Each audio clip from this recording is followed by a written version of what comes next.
Hello guys, isang rice cooker na naman ang ayusin natin ngayon. Ito daw ay biglang nawala ng power habang nagluluto. So ngayon, titingnan natin kung ano ang naging dahilan kung bakit ito nawala ng power.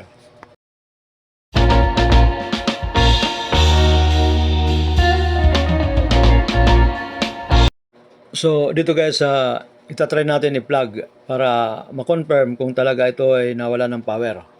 Kung mapapansin nyo, ni isang indicator lights ay walang umilaw.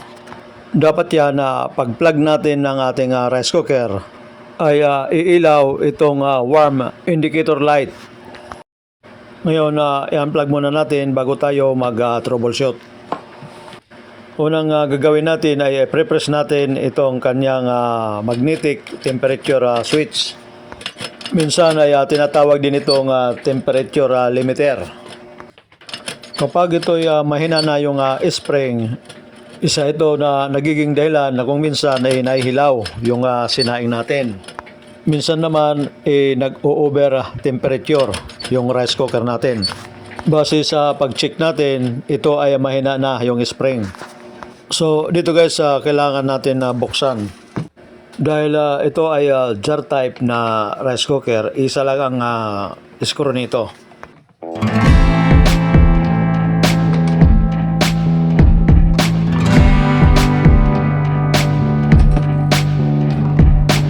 Dito guys, matapos natin matanggal yung screw, kinakailangan na magmarking tayo. Para sa pagbalik natin ng cover ay ganun pa rin ang maging position. Dahil sa black color ang bottom cover, kinakailangan maglagay tayo ng masking tape.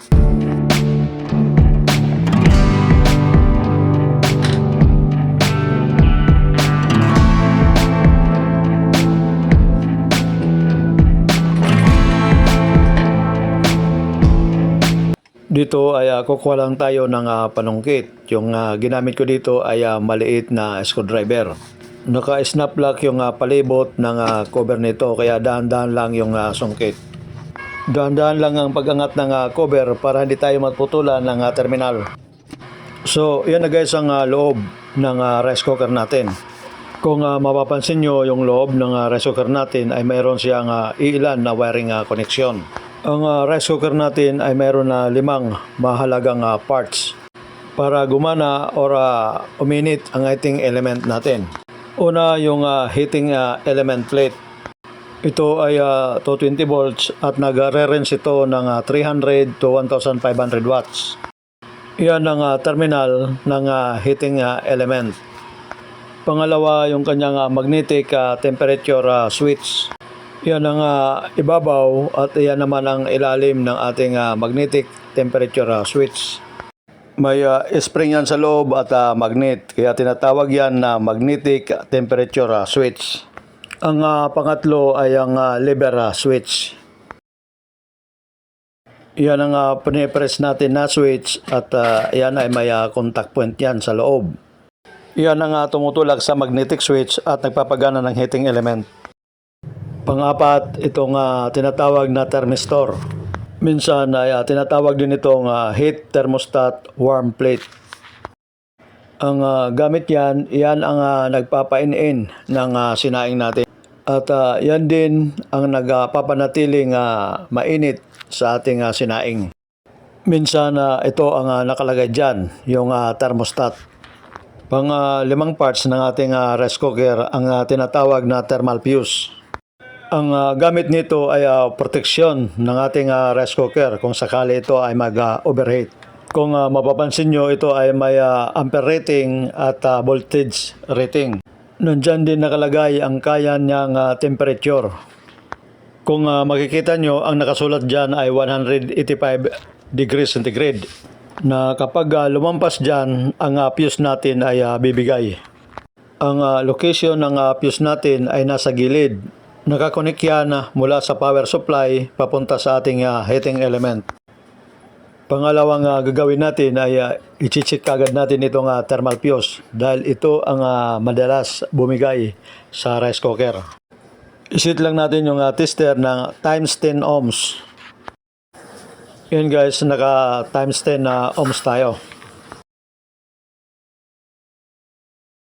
At siyempre lagi natin i-check yung ating tester kung gumagana.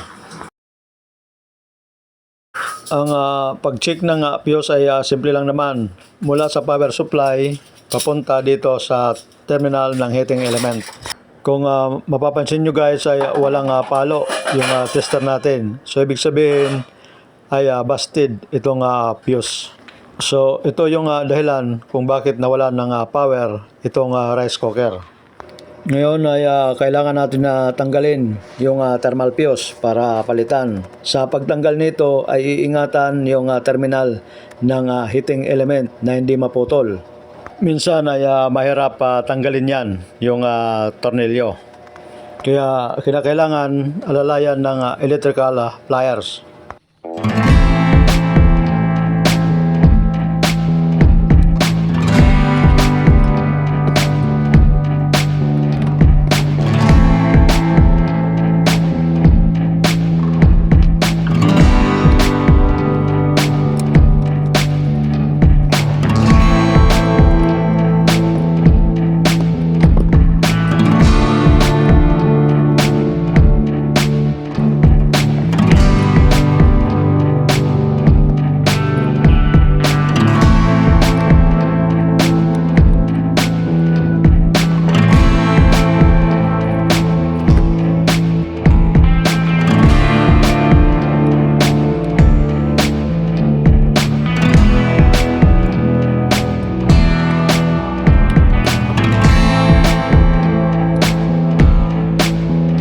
So, yun na guys ang kanyang thermal fuse.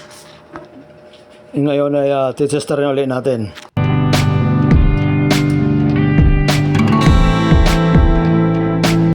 Yan guys ay walang palo yung tester natin. So, ibig sabihin confirm na sira talaga itong thermal fuse.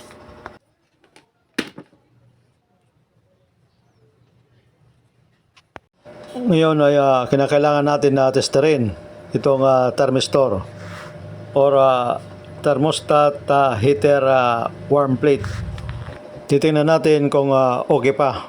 May makikita kayo dyan na dalawang white terminal. Ilalagay lang natin yung test prod sa magbilang dulo ng terminal. Yan guys, kung mapapansin nyo, pumalo yung tester natin. So ibig sabihin ay okay pa itong thermistor. So ito na guys yung bagong thermal fuse na ipapalit natin. Ito ay may rating na 15 ampere, 250 volts, 185 degrees centigrade. Ito ay nabibili sa Lazada or Shopee or sa mga electronic supply. Siyempre bago natin ikabit yung ating bagong thermal fuse ay kinakailangan natin i-check para makasiguro tayo na okay yung ating ikakabit na thermal fuse.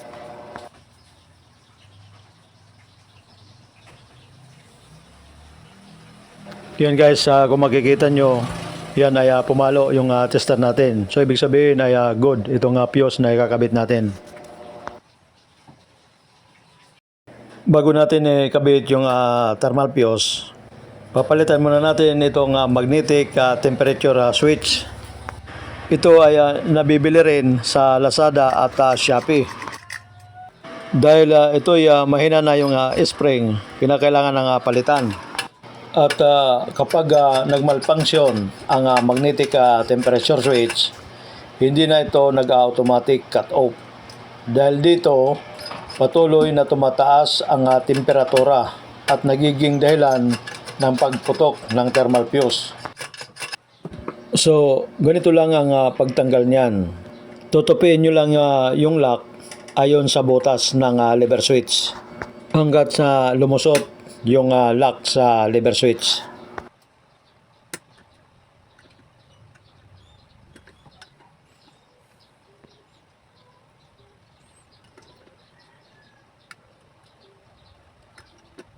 At pagkatapos yung tatlong lock ng magnetic switch ay ididiretso nyo lang katulad yung nakikita nyo. At pagkatapos ay kusa na lang malalaglag niyan. So, ayan guys, kung mapapansin nyo ay kalawangin na at mahina na yung spring. Mura lang naman ito at wala pa 100. Ayan guys, kung makikita nyo, iparehas ang butas niyan. At kapag bago pa niyan ay matigas ang spring niyan. Sa pagpalit nito, tatanggalin lang natin yung laman ng ating magnetic switch para madaling ikabit natin. Pagka mga jar type, minsan mahirap ikabit ang casing.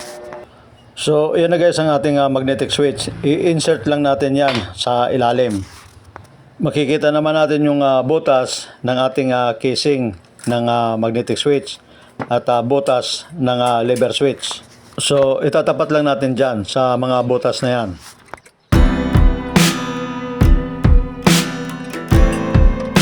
Yan guys, pag lumusot na yung mga lock, ay tutupin natin yan.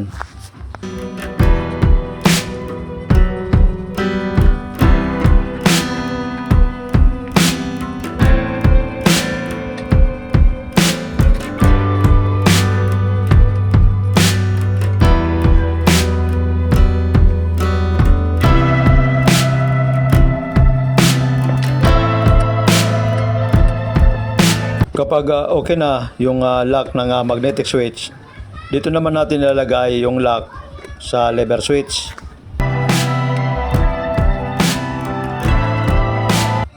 So, ganun ang pagpalit ng ating magnetic temperature switch. Pagkatapos niyan ay muli natin itong i-press. So, yun guys ay okay na yung ating magnetic switch. Pagkatapos niyan ay babalik tayo sa pagkabit ng ating thermal fuse. Kung mapapansin nyo guys ay mahaba yung wire ng original. Ang ginagawa ko dyan ay pinuputol ang kanyang thermal wire. At yan ang idudugtong natin sa ating bagong thermal fuse dahil hindi pwede dyan ang ordinary wire. Ang kinakailangan natin idugtong dyan ay thermal wire.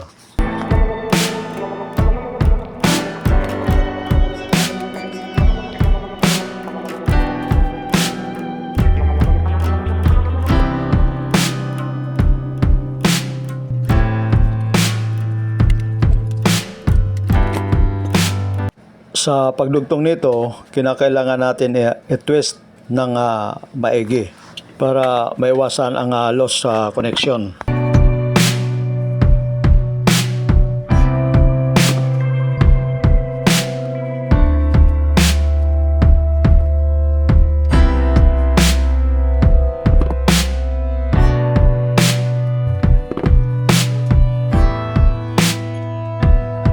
Pagkatapos niyan ay gagamit tayo ng insulation. Ang insulation na yan, ang tawag niyan ay thermal insulation tube. Hindi pwede ang ordinaryong insulation dyan. Kinakailangan naka-thermal insulation tayo. Dahil ang area na paglalagyan ng ating thermal fuse ay mainit. Pagkatapos natin ma-insulate yung mga dugtungan, ay i-insulate naman natin itong fuse. So, yan ngayon ang magiging itsura ng ating insulation.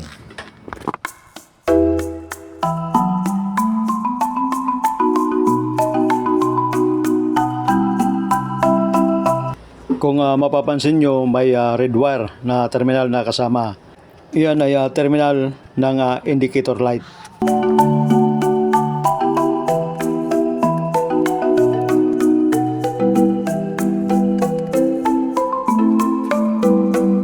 So, yan guys ang koneksyon ng ating thermal fuse. Mula dyan sa heating element terminal, papunta sa female socket terminal. Itong female socket ay i-insert lang ito dyan sa mounting. Wala siyang tornilyo. Ngayon, kinakailangan ibalik natin yung clip ng fuse.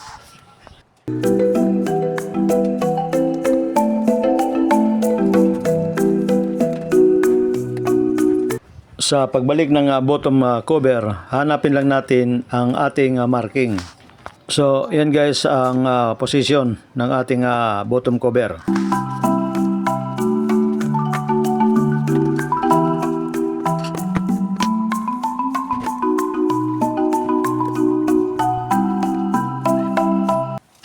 So, yan na guys ang bagong repair natin na rice cooker. Ngayon, magtitesting na tayo.